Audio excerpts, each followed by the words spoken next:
ko sana kasi uminom ng malamig na tubig or malamig na juice or ice cream kasi mainit ngayon. Kaso lang, medyo masama ang aking pakiramdam. Kaya yun, nag-coffee na lang ako. So, yan ang aking kape. Ngayon, ito yung gravy ko na ihalo ko kasi, ay yung pork chop ko kasi, maggagawa ako ng pork chop. So, ito yung aking breadcrumbs. Iba lang kasi ang breadcrumbs nila dito. Parang gano'n na nga. So, naggagawa ako. Ito yung coffee ko. So, ito yung pork chop ko. Ay binabad ko siya sa paprika, pepper, salt, and garlic.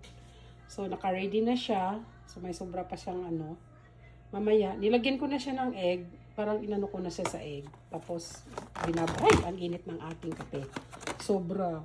Tapos, yun guys, mag-coffee muna tayo. Ito guys, ang aking bread. Grabe kasi ang bread dito. Sobrang dami, laki. Iba ang bread natin doon sa atin, sa Philippines, kasi hindi masyadong malaki ang slices. So, malalaki talaga yung bread dito. So, ang dalawa, kung kumain ka ng dalawang slice, talagang tamang-tama lang. So, ngayon, kanina kasi masama ang pakiramdam ko. Bumili kami ng gamot. Yan, bumili ako ng gamot kasi hindi nawala sa aking ano.